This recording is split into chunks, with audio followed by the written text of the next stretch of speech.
And of course, Chris G, an infiltration match coming up.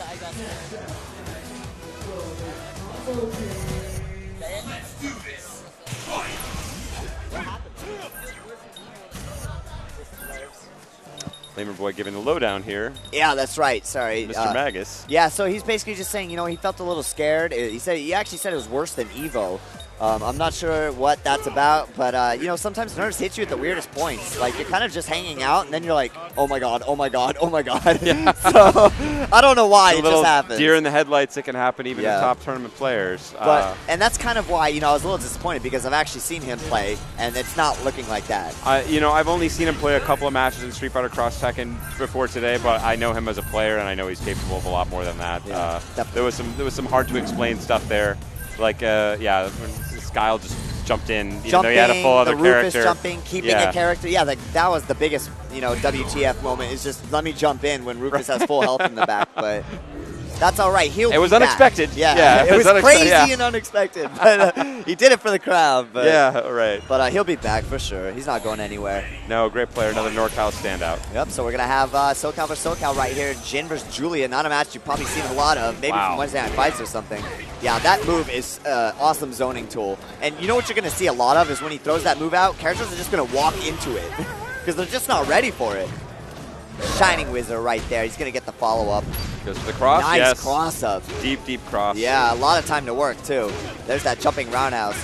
It's like plus +1,000,000 on block. Ooh, and he goes low after the misstep. You might see an overhead. Nice counter. Great counter by Combofiend. I've seen him use that very effectively. Wow. Yeah, Floe he actually, challenging that. He did the mental awareness, or mental, I keep calling it awareness, mental alertness, and it might have phased out the command grab. Here's a problem with Jin, though. He does not have a good switch cancel move. He has to make them block medium line destruction, which is the rapid punch.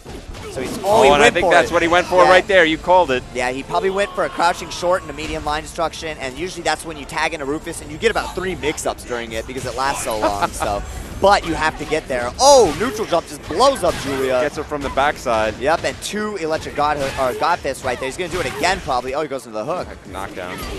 But again, I would have accepted just a raw tag from Floe there. I don't feel like he needed to die. Like he wanted to do the safe switch cancel, which is good thinking. But at the end of the day, if you're dead, you've made a poor decision. Yeah, if you're dead, you don't get a second try. And sometimes I think you have to accept the 50% you're going to take when your character comes in. Yeah, and that's the cost of doing business. But you're still in there. Yep. And King, just one of these unorthodox, unique characters I don't know enough about. So, me or Seth probably aren't saying too much about what he's capable of. It's probably not, really sure of how he works. He's very unusual character. He's got a lot of really unusual properties on virtually everything. Yeah. But Combofiend's been going for some interesting counters. Out of the air, I respect it as a counter. On the ground, I'm not as confident in that counter at all. And I've seen him go for it a few times, and I'm worried that's indicative of the fact that he feels maybe Floe is outclassing him here. Yeah, I mean, that's a lot of times when you do counters, kind of because you're scared of the pressure and you just want to find a gap to throw something. Usually, a lot of players say counters are cool on paper, but in a real match, you almost never use them. I think the one exception to that is Heihachi's. Yes, Heihachi, I think, is insane. That EX counter, I tell a story about it. It used to be partway through development, it was so good it would actually counter projectiles. It was Are you serious? It was a bug, but yeah, he would go. Why not, though? It already counters everything on the first frame. I love that counter. Well, because that's what his super is for. Super will also counter projectiles full screen, basically. Heihachi is the full package. I love that character. Very nice stuff there. Yeah, so he's got the full Rufus. He did the smart thing. At this point, look, I'm going to call it he got lucky. He actually was able to switch his character in there. But Floe, potentially his strongest character is Rufus. I mean, he did play him in Street Fighter 4 too, so I love his Jin, but I think he's probably more comfortable with Rufus. Good pressure there, but I haven't seen Combo really represent yet with the command grabs. Yeah. Being a little too respectful, and I think he needs that to keep his game going. I think so too, and I gotta wonder what King's mix-ups are outside those command grabs. I mean, maybe he has a high-low game. I know he has some tricky unblockables too that take like, a minute to come out, but but they're there. Great he's got it here. Oh, and he doesn't do a super, and instead puts Rufus back in. I think he wants to keep Rufus in here, yep.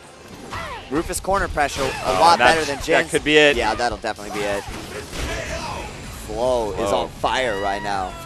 Cannot be stopped. No, he's playing great Street Fighter right now.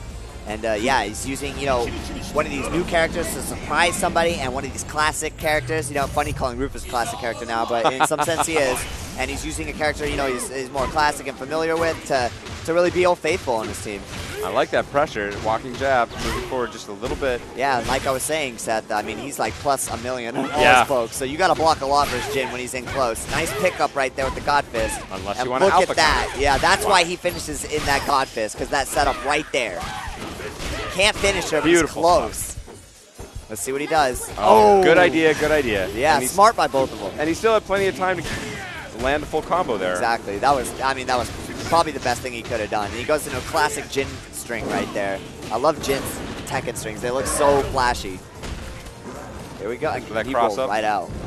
Why not? People aren't rolling forward enough. No, I'm just going to say it. That's how I feel. It's strong. I do feel like Combofiend has been trying to predict that more than most of the other players, but I do still feel like it's a very, very strong move right now. Yeah.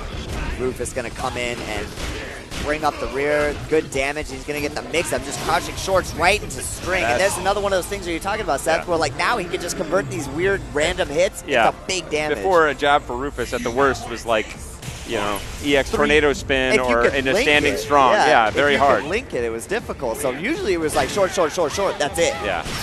Now the worst you could say is you have to face a little bit of damage scaling. And that's another thing I think that we'll see less of in future combos is hit confirms that don't depend on quite as many starting jabs. Yes. Just because you lose your 2 unscaled hits of damage off jabs, and then by the time you get to the fierces, you're down into the 20-30% damage. And they're doing jab damage, though. They're doing jab damage, right, exactly. Floe, I mean, he's still doing great. He lost 30% of his Rufus right there, but you know, yeah, he is mauling with Rufus, gets the jump in, and he's going to finish with the hook because he's in the corner. You know, he told me the reason he'll finish with a hook fist is for roll mix-ups because it puts him in the perfect distance to move back or forth to mix up their roll. So he just like read Combofiend perfectly, basically. Did the hook fist, he rolled, which was perfect. That's good stuff. Floe showing why he's survived to this far. Oh, that might... He didn't have enough for the 3 bars. So it was just barely. I think this is going to do it, though. It doesn't do a lot here at the end, though. Wow, it did. Yeah. Okay. Floe is really just, he's tearing through the competition right now. And he's either going to have to fight Chris G or Infiltration, but I like his chances from what I've been seeing.